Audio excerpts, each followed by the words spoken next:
Hello, students. Today we'll do a new chapter, The Tiger King. Tiger King is a humorous satire. ये एक बहुत ही funny story है. Funny in a sense, satire is a व्यंग. व्यंग ये बहुत लोगों पर है. उस समय पर कि किस तरह से राजा उन दिनों बिहेव करते थे. वो हमेशा अपने इम्पोर्टेंट ड्यूटीज़ को छोड़कर कैसे हंटिंग में बिजी रहते थे. ओके, तो tiger king is also one of them. Let's begin the story. The story begins with the narrator introducing the reader to late Maharaja of Pratibandhpuram. Story में हमें बताया गया है कि कैसे महाराजा और प्रतिबंधपुरम को टाइगर किंग कहा जाता है. ओके, और ये स्टोरी जो है स्टार्ट होती है उनके बर्थ के साथ. उनके बर्थ के समय ये बर्थ को बहुत ही एक्स्ट्रा ऑर्डिनरी ढंग से बताया गया था. उस समय एक एस्ट्रोलॉजर आया और एस्ट्रोलॉजर ने ये बताया कि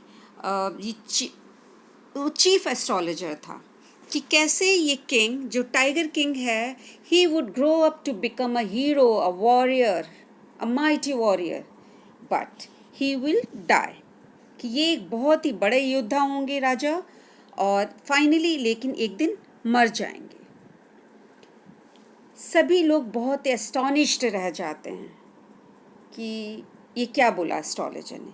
लेकिन सबसे बड़ी बात थी कि दैट 10-day-old प्रिंस जो महाराजा ऑफ प्रतिबंधपुरम जो उस समय जब 10 days के थे वो बोल पड़ते हैं. एंड एवरीबडी इज़ सरप्राइज्ड कि कैसे एक 10 days का बच्चा बोलता है. और वो सिर्फ बोलते ही नहीं, इनफैक्ट बहुत ही लॉजिकल क्वेश्चन भी करते हैं. कहते हैं एवरीबडी वुड डाई, सभी को एक दिन मरना है, लेकिन tell me how shall I die, मुझे बताओ कि मैं कैसे मरूंगा. Chief astrologer told the prince that a tiger would cause his death. Chief astrologer उस 10 days old बॉय को बताते हैं कि वो एक टाइगर की वजह से मरेंगे. और वो कहते हैं Prince is born in the hour of bull, कि ये राजकुमार का जन्म बुल के नक्षत्रों में हुआ है. बुल एंड टाइगर एनिमीज हैं, तो इसलिए प्रिंस की डेथ टाइगर की वजह से होगी. The infant prince, however, was least affected by this. लेकिन उस प्रिंस पर 10 days old बॉय पर इसका कोई असर नहीं हुआ. इनफैक्ट वो दहाड़ा, let the tigers beware, tigers सावधान हो जाओ. And the time passes, prince grows up, ये राजकुमार बड़ा होता है. Like other princes of Indian states, उस समय हर स्टेट के राजकुमारों की जो परवरिश थी बहुत ही ऑलमोस्ट सेम होती थी. अब सेम कैसे? They use to drink milk of English cow, okay, and they had English nurse, nanny, English tutor use to come and teach them, and they use to watch English movies. तो ये जो Prince हैं सारे राज्यों में ऐसे ही उनकी परवरिश हो रही थी. क्या होता था? क्राउन प्रिंस इंग्लिश काओ का दूध पीते थे, इंग्लिश नैनी उनको पालती थी, इंग्लिश ट्यूटर उन्हें पढ़ाते थे, इंग्लिश मूवीज़ वो देखते थे. A question is asked on this. Question 3 number का पूछा जाता है, so please keep it in your mind. Okay, now the king once the king turn 20. अब जब राजा और प्रिंस और बड़े होते हैं, वो 20 साल के होते हैं, उन्हें महाराजा बना दिया जाता है. Okay, soon he became aware of prediction, और तभी उन्हें पता चलता है उस प्रेडिक्शन के बारे में, एस्ट्रोलॉजर ने जो भविष्यवाणी की थी उनके बर्थ के बारे में. So now Maharaja goes and kills a tiger. वो अपना पहला टाइगर मार देते हैं और उस एस्ट्रोलॉजर को बुलवाते हैं. एस्ट्रोलॉजर आता है और उन्हें कहता है कि आप 99 टाइगर्स ऐसे ही मार लोगे, but you should be beware of 100 tiger. लेकिन आपको 99 टाइगर तो आप ऐसे ही मार लोगे, लेकिन आपको 100वें टाइगर से बच के रहना होगा, सावधान रहना होगा। Now this Maharaja he takes वो कसम खाते हैं, और वो कहते हैं कि वो 100 टाइगर्स को मार देंगे। बट होता क्या है, वो जो चीफ एस्ट्रोलॉजर है वो ये कहता है कि अगर मेरी एस्ट्रोलॉजी गलत प्रूव हुई तो मैं अपनी चोटी, मतलब टफ्ट, जो एक छोटी सी पंडित लोग जो एक ब्रेड बनाते हैं चोटी, मैं उसे काट दूंगा, और मैं अपनी सारी जो मेरी बुक्स हैं भविष्यवाणी की उन सबको बर्न कर दूंगा, एंड मैं अपना ये जो काम है एस्ट्रोलॉजी से छोड़ दूंगा और इंश्योरेंस एजेंट बन जाऊंगा। ओके, अब राजा कसम खा लेते हैं कि वो 100 टाइगर्स मारेंगे।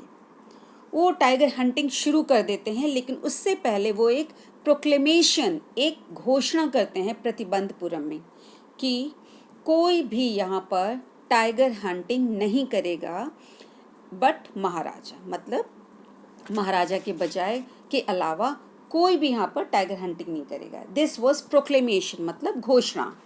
क्या थी घोषणा? By the orders of the king, if anyone dare to fling so much as a stone at a tiger, all his wealth and property will be confiscated. मतलब राजा का आदेश है कि अगर किसी ने एक पत्थर भी टाइगर की तरफ फेंका तो उसकी सारी प्रॉपर्टी, उसका सारा धन कॉन्फिस्केट कर लिया जाएगा, छीन लिया जाएगा। ओके, नाउ महाराजा ने बिना किसी डर के हंटिंग शुरू कर दी। ओके, और उन्होंने बहुत सारे टाइगर्स तो बेयर हैंड ही मार लिए।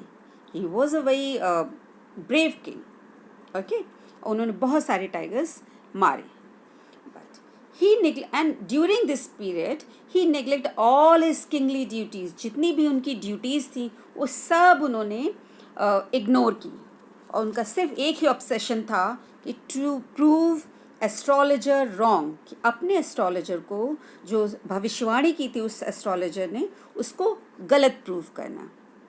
ओके, एंड नाउ अपने इस एस्ट्रोलॉजी को प्रूव करने के चक्कर में मैनी टाइम्स ये जो महाराजा थे डेंजर सिचुएशन में आ जाते हैं, डेंजरस सिचुएशन में।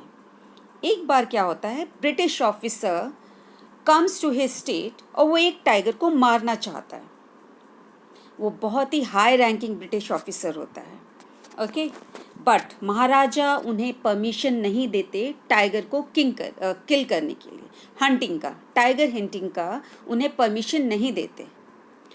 तो जो ब्रिटिश ऑफिसर था उसके सेक्रेटरी कहते हैं कि let's do it this way, कि आप टाइगर को मार दो, और हमारे जो ऑफिसर हैं, ब्रिटिशर ऑफिसर जो हैं, वो सिर्फ फ़ोटो खींचेंगे, सिर्फ एक फ़ोटोग्राफ लेंगे। बट महाराजा इस बात के लिए भी अग्री नहीं करते। वो तो ये कहते हैं आप कोई और हंटिंग कर लो, मस्कीटो हंटिंग कर लो, बोर हंटिंग कर लो, but not tiger hunting.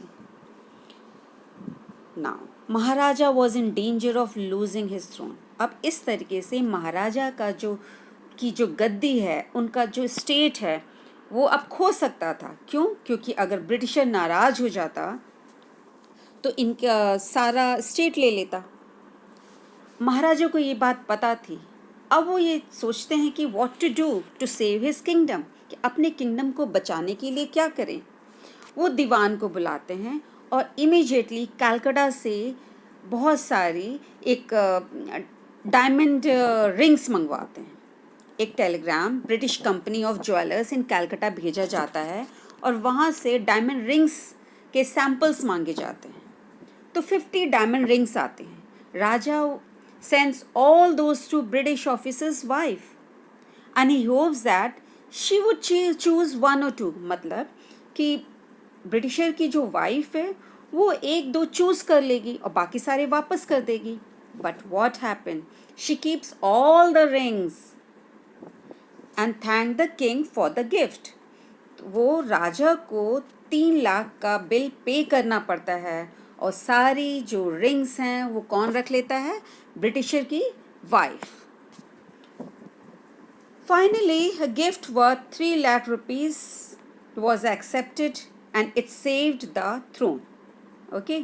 3 lakh का बिल के साथ वो महाराजा का जो थ्रोन है, जो उनकी गद्दी है, वो बच जाती है। ये क्वेश्चन बोर्ड में पूछा जाता है। Please keep this in your mind, okay, that how Maharaja saved his kingdom. Fine.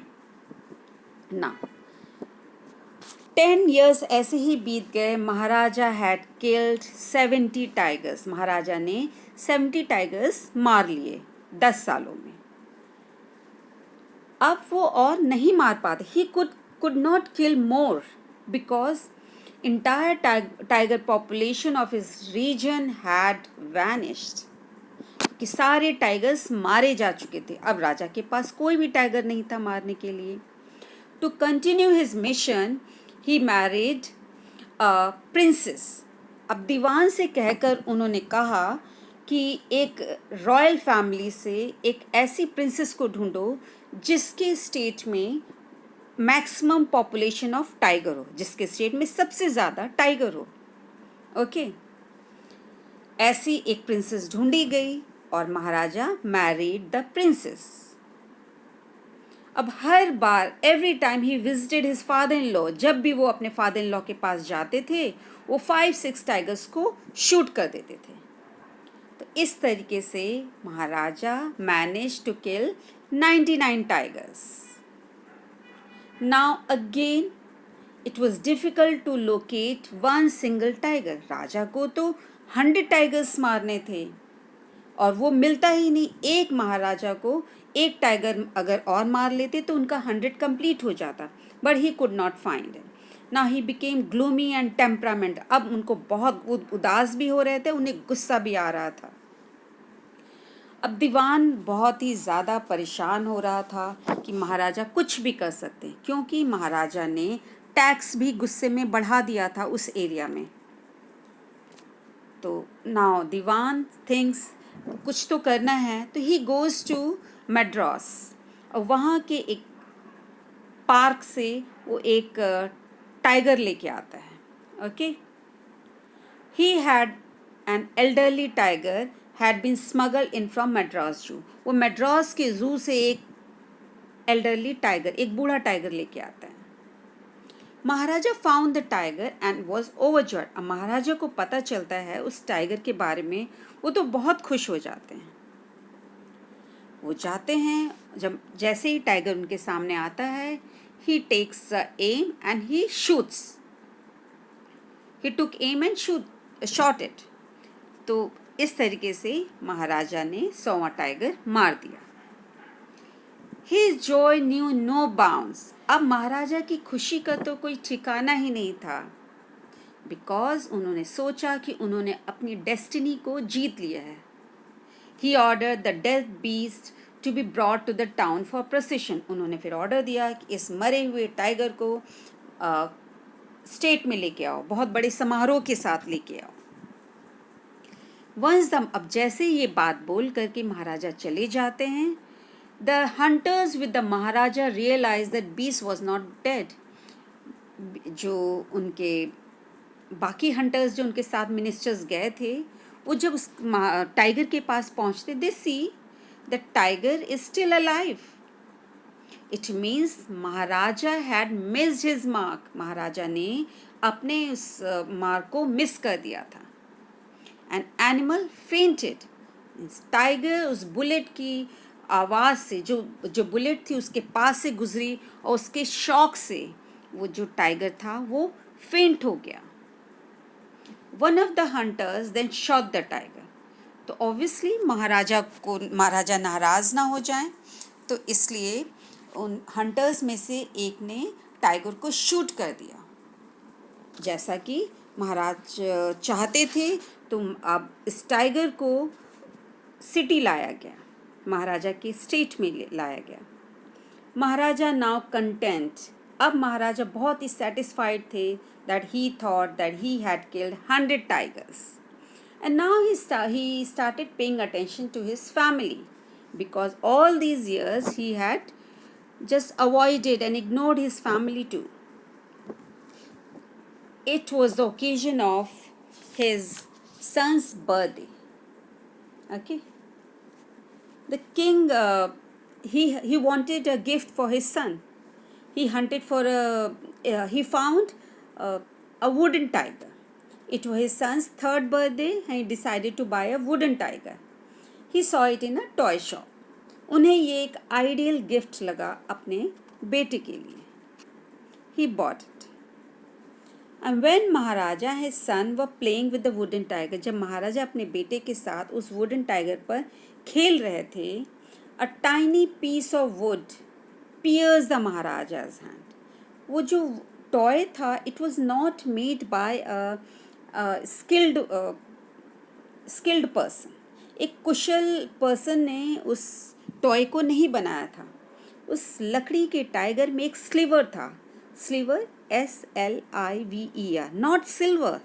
स्लीवर means कांटा, एक जो लकड़ी में फांस लग जाती है. ओके, वो एक स्लीवर महाराजा के हैंड में पियर्स कर गया, चुभ गया. अब इससे एक वुंड हो गया. The wound cause an infection that spread all over the maharaja's arm. इससे जो एक वुंड, जो जख्म हो गया, वो पूरे महाराजा के आर्म में स्प्रेड हो गया, फैल गया. And the surgeons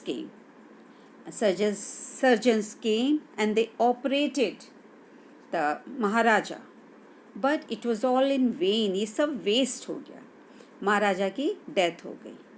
and it was said, the surgeon said that operation is successful, Raja is dead. ये भी एक आयरनी. ऑपरेशन कैसे सक्सेसफुल हुआ जब राजा मर गया. Thus the Tiger King was eventually brought down by the 100 tiger, a mere wooden child's toy. तो इस तरह से एस्ट्रोलॉजी जो थी वो प्रूव हो जाती है कि जो राजा हैं वो 100 टाइगर से मरे, और वो जो 100 टाइगर कौन था, वो एक वुडन टाइगर था. Hope you all understood the chapter. Thanks for watching.